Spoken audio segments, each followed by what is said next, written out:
Boa tarde. Hoje nós estamos para mais uma gravação rápida, dando continuidade ao tema da metafísica e a ética. Esta será a segunda dessas gravações rápidas.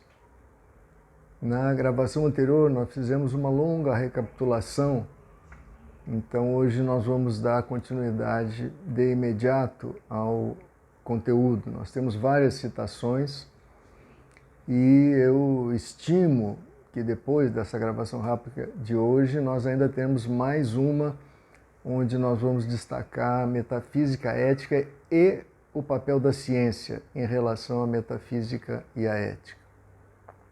E depois, então, espero, nós vamos para as grandes instituições sociais, antes de chegarmos aos grandes problemas mundiais.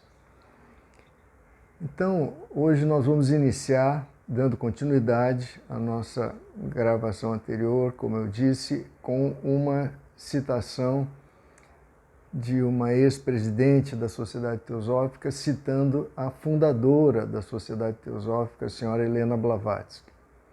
Já disse, vou repetir, não se trata aqui de um endeusamento de pessoas, mas são pessoas que eu acredito que deram uma contribuição significativa, mesmo que uma pessoa como eu possa ter algumas críticas a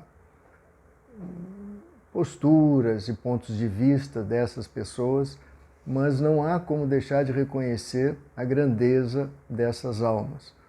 E algumas citações, como as que nós temos mostrado, são uma comprovação disso. Então vamos lá. Lembrando que o nosso tema de hoje é a continuação de a metafísica e a ética. Então, nós vamos começar por essa citação da Madame Blavatsky, que fez uma descrição da sua época, que, como eu já falei, foi o final do século XIX, e a necessidade de uma grande reforma intelectual, seguidas de alguns comentários da senhora Radha Burnier. Então vamos lá, é uma citação um pouco longa, mas eu acho que a qualidade da citação não desmerece o fato de ser um pouco chato nós lermos uma citação longa. Diz a senhora Radha Burnier, em 1889, Madame Blavatsky fez uma descrição da sua época da seguinte maneira: de todos os séculos passados, este nosso século XIX tem sido o mais criminoso. Ele é criminoso em seu egoísmo assustador, em seu ceticismo que zomba da própria ideia de qualquer coisa além do material, e em sua indiferença idiota a tudo que não pertença ao eu pessoal. Mais do que qualquer dos séculos anteriores de ignorância, barbarismo e escuridão intelectual. Ou seja, uma descrição muito séria a respeito do que foi o século XIX. Né? Lembremos que foi um século de aprofundamento de um domínio colonialista, né, de alguns países sobre outros, potencializado pela Revolução Industrial. Então o mundo experimentou um grande crescimento econômico, mas uma diferença cada vez maior, um abismo cada vez maior de riqueza, de injustiças e assim por diante entre as regiões, as nações e as raças do mundo. Então ela continua. Continua Madame Blavatsky.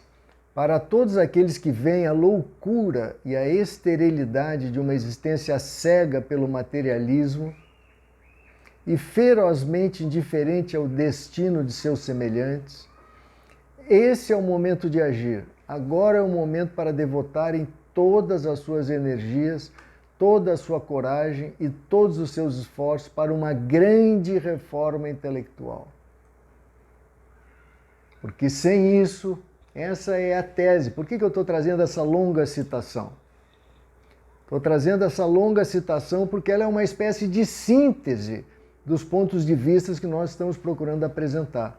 Nós estamos dizendo com todas as letras que a metafísica dominante em nossa época, os princípios, a imagem de ser humano e de coletividade humana que a nossa época possui, principalmente no campo das elites, que, como já mostrei amplamente, as elites decidem tudo na sociedade.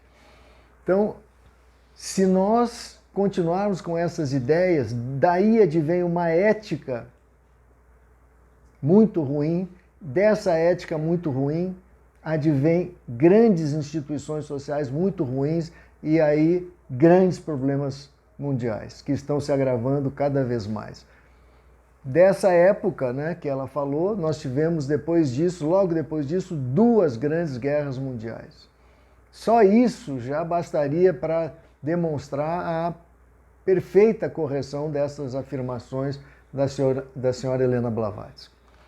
Então, mas o que mais nos interessa aqui é a afirmação final aqui que ela faz, uma conclamação a que todos concentrem seus esforços para uma grande reforma intelectual.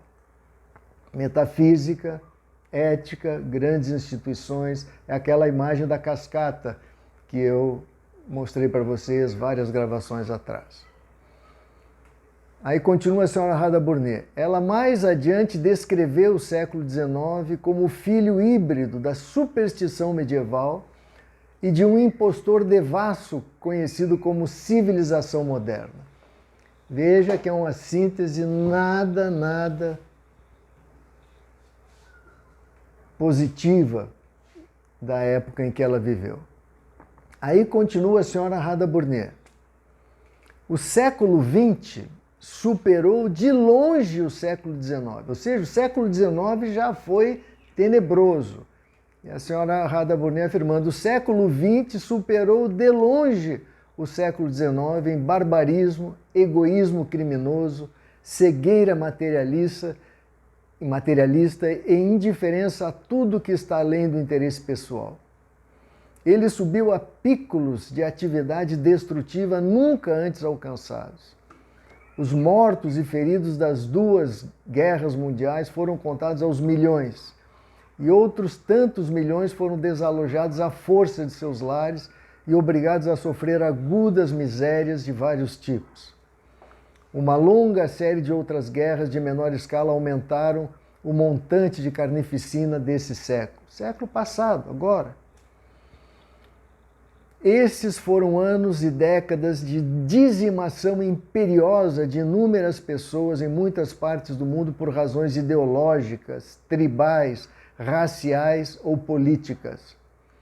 Raramente ou talvez nunca foi a crueldade praticada em tão grande escala em relação tanto ao homem quanto aos animais como no século XX.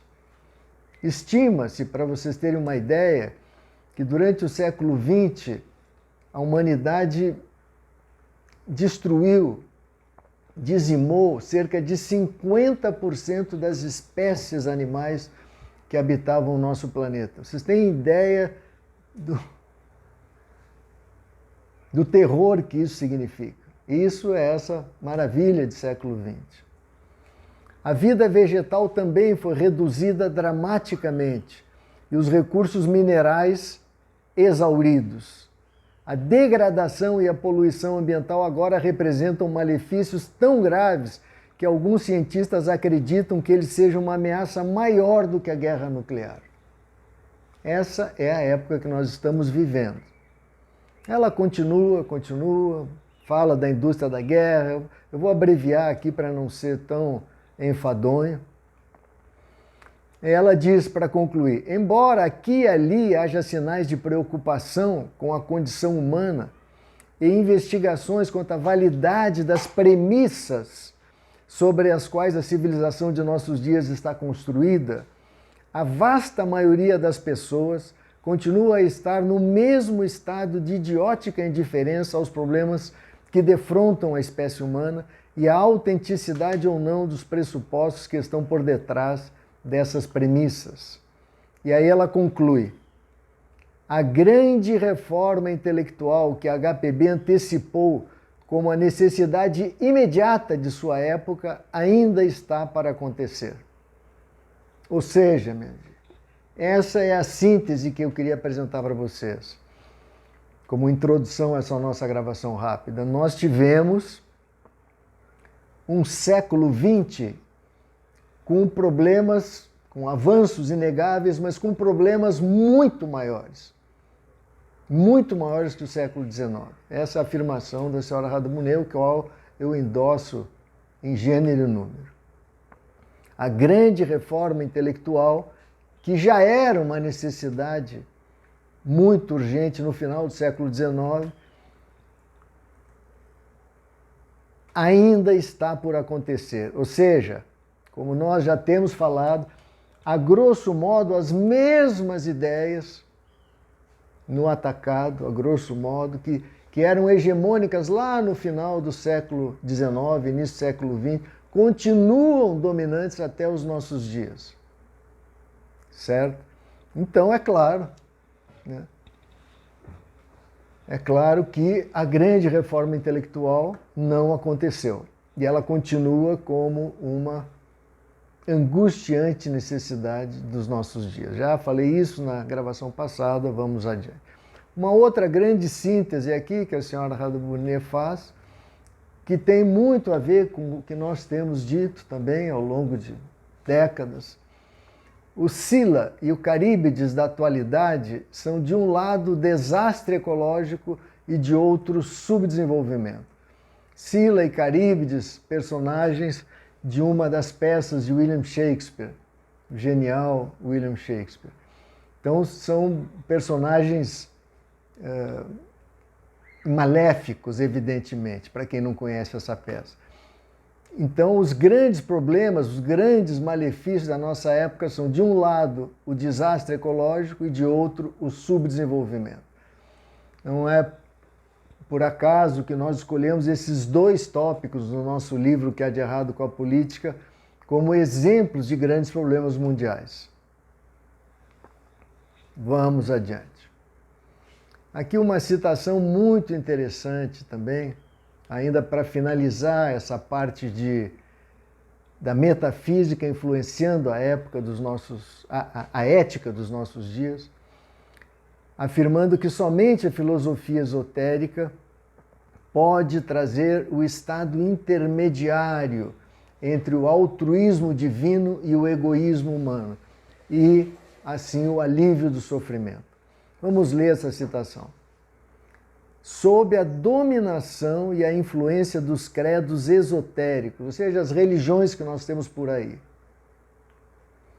Sombras, esses credos esotéricos, as religiões que hoje nós temos por aí, até os nossos dias, são sombras grotescas e distorcidas de realidades. Sombras grotescas e distorcidas de realidades. Sob a dominação, né, e a influência desses credos, repito que hoje esses credos não são mais dominantes como eram lá, talvez no século retrasado, né? Hoje a ciência materialista, o que eu chamo cientificismo, não é verdadeira ciência, né? Uma ciência nécia, uma ciência crédula, sob o manto da ciência, né? Estabeleceu-se uma nova crendice dominante na nossa época, que é o materialismo crasso, que domina as elites da nossa época. Mas, enfim, sempre haverá, que é pior do que aquelas crendices dos credos exotéricos. Sob essa dominação, sempre haverá a mesma opressão dos fracos e dos pobres e a mesma luta tempestuosa dos ricos e poderosos entre si mesmos. Olhem que imagem sintética e precisa do que é a nossa época até hoje. Olhem o que é a globalização dos nossos dias, o neocolonialismo dos nossos dias.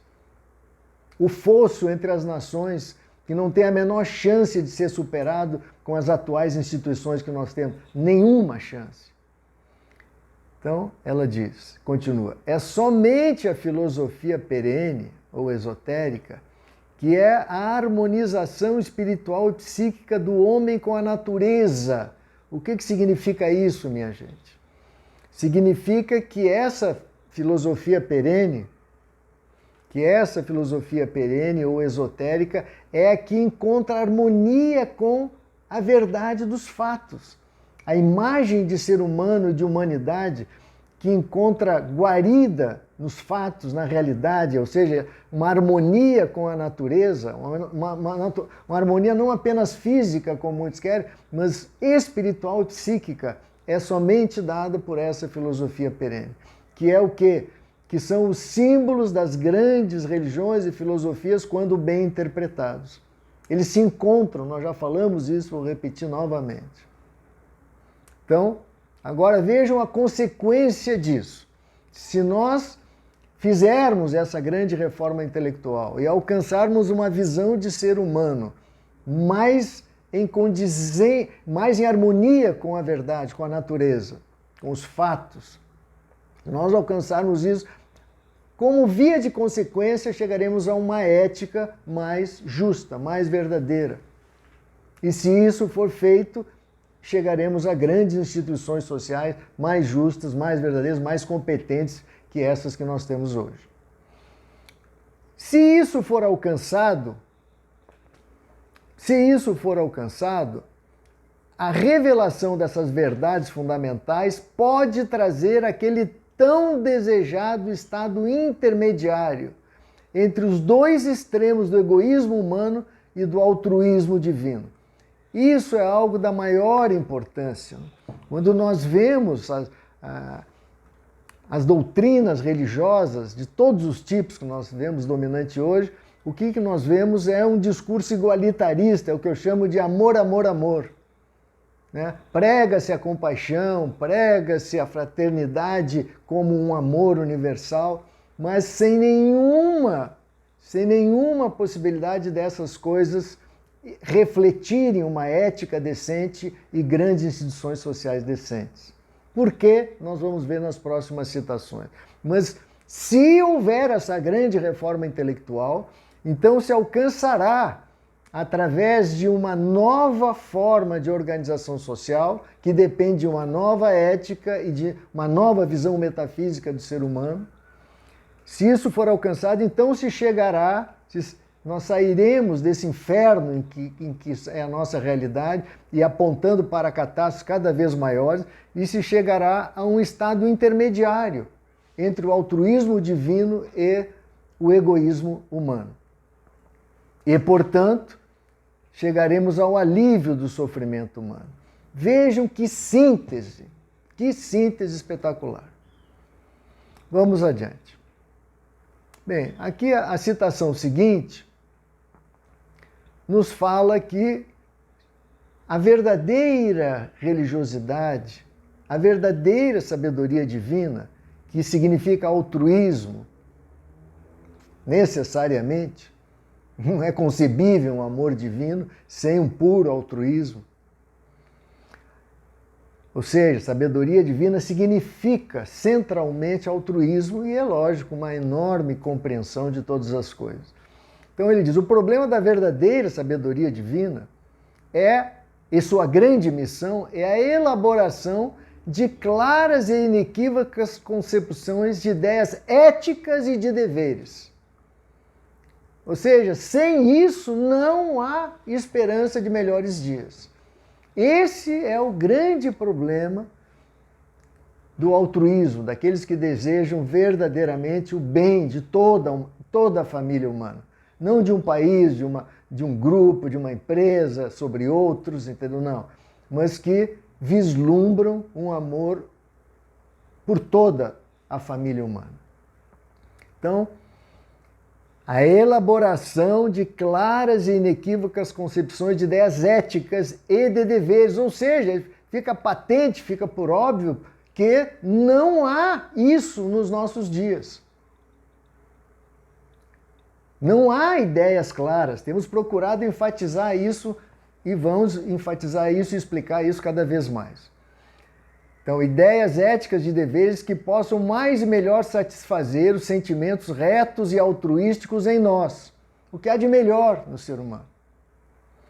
E a moldagem dessas concepções, seja, tendo uma nova ética parte para a moldagem de novas concepções para a sua adaptação em formas de vida diária, ou seja, instituições sociais, onde elas possam ser aplicadas com mais equidade, bom senso, justiça, adaptabilidade e assim por diante. Que síntese extraordinária também. Bem, agora, nós, feita essa síntese, nós vamos de novo voltar àquilo que já falamos nas gravações anteriores, quando tratamos da visão do ser humano, das religiões, das filosofias e da ciência, daquelas duas colunas mestras, sem as quais a visão do ser humano e da humanidade é falha. Quais são essas duas colunas mestras? É a coluna da unidade e a coluna das diferenças de capacidade. Ou seja, sem essa ideia de que todos nós somos filhos do mesmo pai e mãe, seja lá a visão filosófica, religiosa, científica que nós tivermos, temos que partir desse pressuposto que há uma unidade fundamental. Já tentamos falar disso, que todas as religiões e filosofias, citamos todas as religiões e filosofias, não vamos repetir isso, mas essas são as colunas mestras para uma grande reforma intelectual.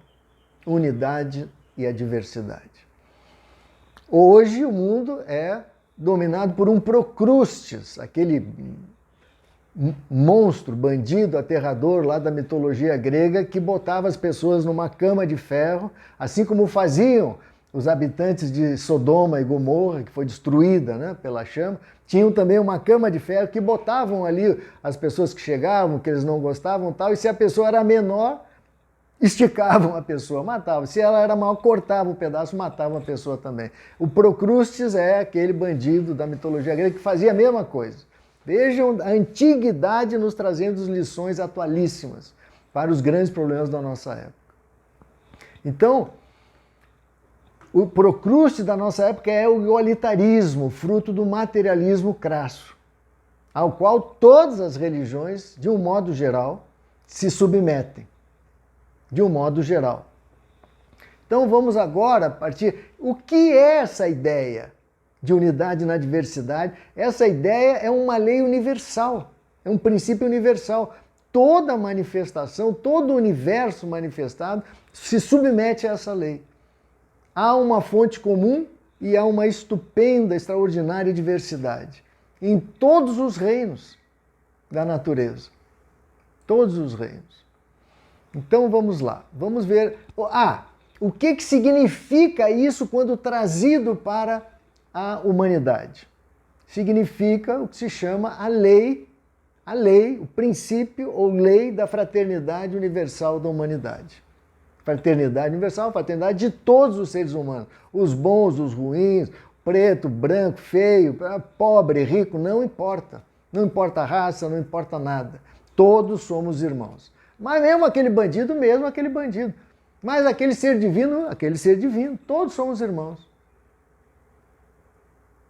Essa ideia é a ideia de uma lei fundamental que abarca todo o universo e quando aplicada, quando trazida para a espécie humana, é a lei da fraternidade de todos os seres humanos. Por que fraternidade? Nós vamos ver nas próximas citações. E a importância de que fraternidade seja concebida como uma lei e não como uma aspiração, um amor, amor, amor, que hipoteticamente a humanidade vai alcançar quando o Sargento Garcia pegar o Zorro, ou seja, nunca. Porque a humanidade sempre é como uma pirâmide diversa em termos de capacidades. Capacidades, sobretudo, psicoespirituais. Vamos ver, essas citações vão explicar essa lei. Vejam aqui essa primeira citação da doutora Annie Besant, uma ex-presidente também da Sociedade Teosófica, pessoa que tentou, enfim, já falei sobre isso, tentou, quando viveu na Índia, né, muito tempo, muitos anos, décadas, tentou e ofereceu para a Índia um modelo de constituição onde se aplicavam essas ideias. Mas o senhor Gandhi, que é tido como uma grande alma, um grande Mahatma, defendeu as eleições diretas, copiando as instituições inglesas onde ele estudou, e a Índia continua naquele estado que está até hoje. E a grande oportunidade que aquele país teve de ter uma Constituição que seria um modelo, não apenas para a Índia, mas para todas as outras nações da humanidade, se perdeu. Quando teremos outra oportunidade como essa? Quem sabe? Bem, vejamos essa citação da doutora Annie Besant. Ralph Emerson ensinou a mesma lição. Em um de seus maravilhosos ensaios, ensinou a grande verdade que a natureza apenas se afigura cruel quando a ela nos opomos. Ela é o seu auxiliar mais forte quando você a ela se une, pois toda a lei que o aniquila quando você a ela se opõe, eleva-o quando você a ela se une. Toda a força que está contra você, enquanto você não acompanha a lei, estará ao seu lado quando você se tornar uno com ela. A natureza é conquistada pela obediência. O divino é encontrado em uma unidade de justiça e amor.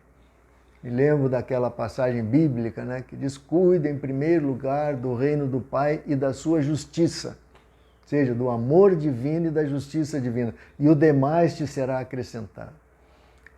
Continuamos a situação. Assim, a fraternidade constitui em sua plena acepção uma lei na natureza. Raramente a fraternidade é vista, meus amigos, como uma lei. Ela normalmente é vista como uma aspiração, uma virtude a ser alcançada.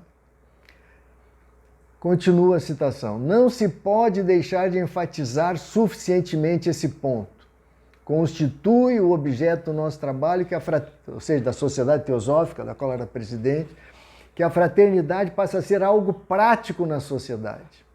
E nunca se tornará prático até que as pessoas compreendam que a fraternidade é uma lei, não apenas uma aspiração. Quando descobrimos uma lei na natureza, não mais lutamos contra ela. Prontamente nos acomodamos ao novo conhecimento e nos adaptamos às condições então compreendidas. Contudo, a fraternidade é tão pouco conhecida em nosso mundo. E isso lá no início do século XX, e isso continua uma verdade no início do século XXI. As pessoas acreditam que conhecem a fraternidade, mas não conhecem. Fraternidade não é exposta como uma lei. Ela é exposta como uma virtude, como uma aspiração, que nós devemos chegar lá. Não, a fraternidade humana já existe. Fraternidade de todos, se nós quisermos estender lato sensu esse termo, ela existe em todo o universo. A lei da unidade na diversidade abarca todo o universo manifestado. E, evidentemente, que ela se aplica também à humanidade. Então, vou me tornar chato, mas essa ideia é fundamental para uma nova ética. Essa é a interconexão, a relação entre a metafísica decente e uma ética decente. Se chama a lei da fraternidade de todos os seres humanos. Mais adiante é uma outra citação, vou ver se eu pulo logo para lá, só. Olha aqui essa citação. Fraternidade é a única fundação segura para uma ética universal. O termo fraternidade universal não é uma frase ociosa. A humanidade em massa tem um supremo clamor sobre nós. É a única fundação segura para a moralidade universal. É lógico que tem que ser assim. É lógico que tem que ser. Vamos pensar por hipótese, como um pensamento científico verdadeiro deve pensar. Se isso for verdade, se essa hipótese for verdadeira, de que a humanidade pode, melhor do que qualquer outra lei, ser explicada, descrita como uma unidade na diversidade, ou seja, todos somos irmãos, porém as idades das almas, as idades dos irmãos são diferentes. Como numa família, ela vai fazer... Outras citações vão logo falar nisso. Então, se isso for verdade, vamos pensar hipoteticamente, se isso for verdade, não for um delírio, uma alucinação, como tenho falado, mostrado que todas as religiões falam, as grandes filosofias, e a ciência da nossa época mostra isso, com todos os trabalhos que trouxe do grande cientista Philip Conver e seus colegas lá de Michigan. Então, se isso for verdade, como tudo indica que seja, então essa noção de fraternidade é a única fundação, a única base segura para uma ética universal. É lógico isso. Se isso for verdade. A questão é, será a verdade essa lei da fraternidade? Então aí todas as religiões dizendo que sim. As grandes filosofias dizendo que sim. Não essas filosofias do nosso século XX. Ridículas, materialistas, que negam as grandes dimensões psíquicas e espirituais do ser humano. Um materialismo crasso, hediondo, que está levando o mundo a catástrofes. Gigantescas catástrofes. Então, está na hora de nós começarmos a repensar isso e pensarmos, olharmos para as religiões com outros olhos, não com... A pessoa entra para uma faculdade e é lá numa cadeira lá de metodologia científica é explicado para ela, olha, antigamente eram as religiões, a superstição, a crendice, né? Depois veio a filosofia lá na Grécia antiga, tal, a lógica, etc. E agora, nos últimos séculos, então, a ciência, o conhecimento verdadeiro. Ora, enquanto nós olharmos para as religiões dessa maneira, é verdade que as religiões estão decaídas. É verdade. Porém, ao mesmo tempo, elas são uma grande esperança para a humanidade, desde que os seus símbolos sejam explicados apropriadamente. Se nós olharmos com essa hipótese de que ali estão as grandes hipóteses que podem orientar, inclusive a ciência. Na nossa próxima gravação, nós vamos dedicar toda ela a esse ponto. O papel da ciência para o bem e para o mal. E hoje nós estamos falando do papel da religião e das grandes filosofias para o bem e para o mal. Sem um acesso verdadeiro, inteligente, comparativo das grandes religiões e filosofias, não há hipóteses de uma luz orientando as hipóteses da ciência. Não há hipótese de uma nova e verdadeira, genuína, ética universal. Não há. A não ser que essa hipótese seja falsa. Não existe uma fraternidade dos seres humanos. É cada um por si e Deus por todos. Que Deus, né? Deus para essas pessoas nem existe. É um materialismo crasso, né? Como já mostrei citações aí, inclusive da própria senhora Radha Brunet falando sobre isso. Vamos adiante. Vamos ver aqui, para chegar já perto da nossa conclusão, essa citação, novamente da doutora Annie Besant. A fraternidade no Estado é dever e responsabilidade em sintonia com a idade psicoespiritual e capacidade. Dessas diferenças, todas as possibilidades de uma sociedade ordenada e feliz. Vamos ver essa citação. De novo, uma citação longa, mas é necessário, a meu ver, é necessário. Pode-se deduzir o que deveria ser um Estado. Veja que nós estamos nos aproximando já das grandes instituições. Certo? Pode-se deduzir o que depois dessas gravações sobre a ética, nós vamos nos debruçar sobre as grandes instituições. Pode-se deduzir o que deveria ser um Estado contemplando uma família que reconheça o princípio ou lei da fraternidade, e na qual o dever e a responsabilidade sigam de mãos dadas com a idade e as capacidades. Quando, porém, os humanos fazem caso da idade, se não se encontra um substituto equivalente a esse na raça humana, será difícil relacionar a raça humana com a fraternidade. Difícil, ela está sendo boazinha, será impossível. Ou então você vai tratar a fraternidade como uma virtude, amor, amor, amor, aí sim, né? Aí você cai no igualitarismo procrustiano que domina as religiões de um modo geral, hoje, na nossa época, porque elas estão submetidas ao domínio do cientificismo. Relacionar a raça humana com a fraternidade, para que se reivindique, para que essa sirva como pedra angular dos séculos futuros. Pedra angular dos séculos futuros, o princípio da fraternidade de todos os seres humanos. Igualdade de valor, diferenças de capacidade. Tanto para a humanidade quanto para a família, é bem notório que há uma diferença de idades. Claro, diferença de idade, na família, é óbvio. Na humanidade como um todo, é uma imagem alegórica.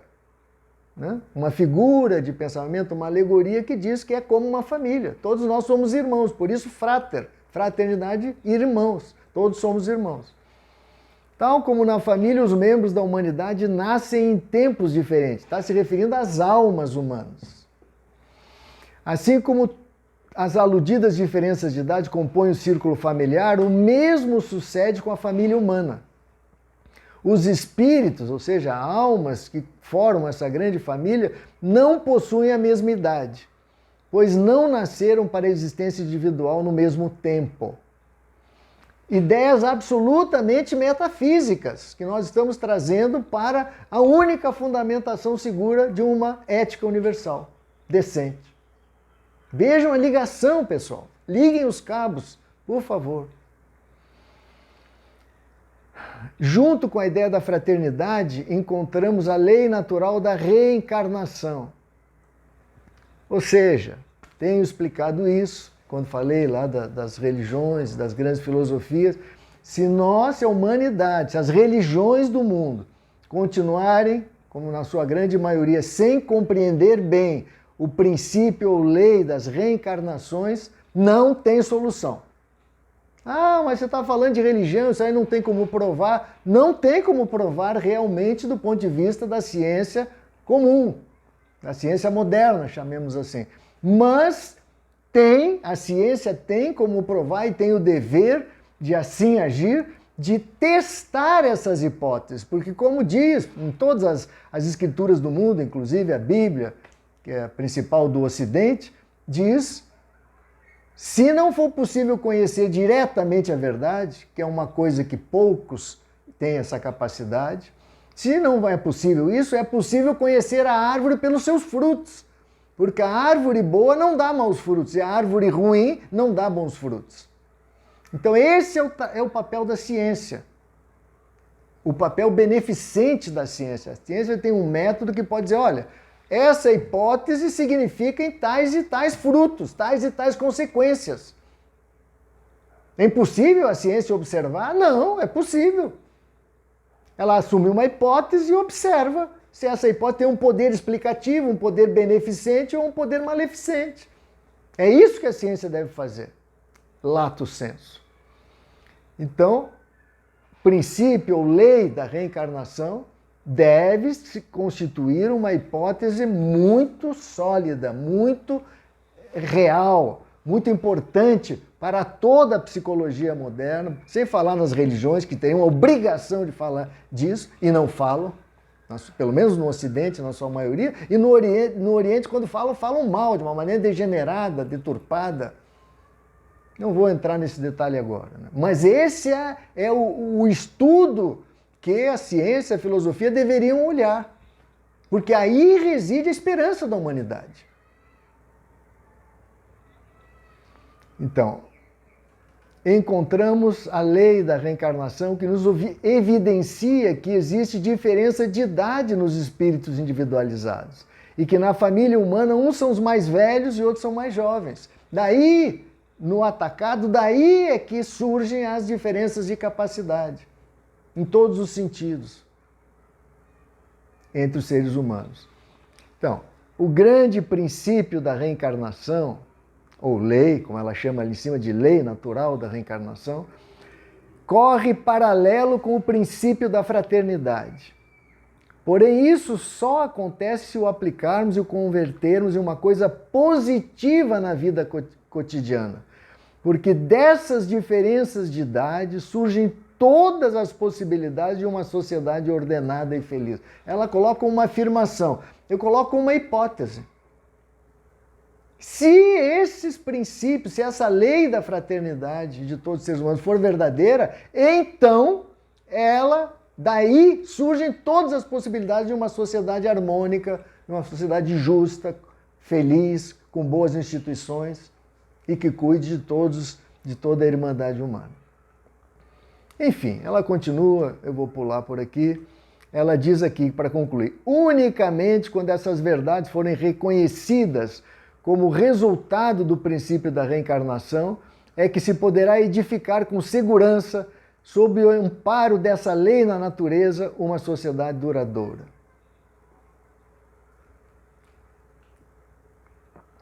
Vamos ver se temos mais alguma coisa. Aqui, para encerrar, uma outra citação antiga, lá dos primórdios da Sociedade Teosófica, em que é afirmado que a filantropia, que de um modo geral se prega no mundo, não sendo estabelecida sob o solo firme de um princípio moral universal, é apenas uma mera manifestação acidental e não uma lei reconhecida. De novo, a necessidade que tenhamos a concepção dessas verdades como leis. Como leis. Isso é fundamental. Então vamos ver um pedacinho aqui, ele diz: você de tal modo ama a espécie humana, você diz, ele está falando para um líder da Sociedade Teosófica lá de um século atrás. Você diz que caso sua geração não se beneficiasse disso, você rejeitaria o próprio conhecimento. E contudo, esse sentimento filantrópico não parece sequer inspirá-lo com a caridade em relação àqueles que você vê como de uma inteligência inferior. Esse senhor era um grande administrador inglês na Índia, lá no final do século XIX. E Índia, que era colônia da Inglaterra. Então não preciso dizer mais nada, né? Ele falava no bem de toda a espécie humana, toda a irmandade, mas não via com os mesmos olhos os próprios indianos submetidos a um sistema colonialista inglês. Aí é fácil, né? Ai, ai. Por quê? Ele diz assim, por quê? Se você é um homem bom, tal, por que você comete esses erros grosseiros do ponto de vista ético? Simplesmente porque a filantropia da qual vocês se vangloriam, não tendo nenhum caráter de universalidade, isto é, nunca tendo sido estabelecida, a filantropia, nunca tendo sido estabelecida no solo firme de um princípio moral universal, nunca tendo se elevado acima de conversa teórica. Amor, amor, amor, tem que ser bom, tem que amar os outros, tarará, coisa que nem esses pregadores não cumprem, imagina o grosso da família humana, né? Ora, por isso é que esses grandes seres falam daquele estado intermediário. Estado intermediário entre o altruísmo divino e o egoísmo humano. Se houver um princípio universal, sólido, ético, nós caminharemos para instituições sociais, grandes instituições sociais, justas, competentes, e chegaremos a esse estado intermediário. Noções fundamentais e que não existem na nossa época. Não existem. Nunca tendo se elevado acima de conversa teórica, isso especialmente entre os onipresentes pregadores protestantes. Esses são os campeões, né? É apenas uma mera manifestação acidental, mas não uma lei reconhecida. Uma lei reconhecida. Que lei é essa? A lei da unidade na diversidade, que aplicada à humanidade se chama a lei da fraternidade ou irmandade de todos os seres humanos, que implica unidade de valor, porém diferenciação de idades e capacidades. Esse, penso eu, é o segredo do fracasso espiritual e do egoísmo inconsciente dessa época. O egoísmo que domina a nossa época. Olha o que é a globalização dos nossos dias. Um egoísmo dominante globalmente. Uma competição desenfreada entre as nações, entre as grandes corporações. dentro da maioria das nações, uma competição desenfreada. O mundo, 1/3 da humanidade gozando de um padrão de vida que é impossível para os 2/3 mais pobres da humanidade algum dia chegar. Impossível. Ou seja, é a injustiça, a incompetência, a crueldade dominando a nossa época. E as pessoas acham que isso é normal. Não, não é normal. Isso é um erro crasso e que está levando a humanidade para grandes catástrofes. Então, minha gente, ficamos por aqui hoje. Teremos mais uma gravação rápida onde nós vamos comentar sobre o papel da ciência moderna. Assim como as religiões, elas são parte do problema, mas também são a esperança da humanidade, a ciência também é parte do problema, muito grande, uma parte central dos problemas da nossa época, mas ela também, no método científico, devidamente orientado, reside uma grande esperança para a humanidade. Eu vou procurar na próxima gravação rápida falar sobre isso. Obrigado, pessoal.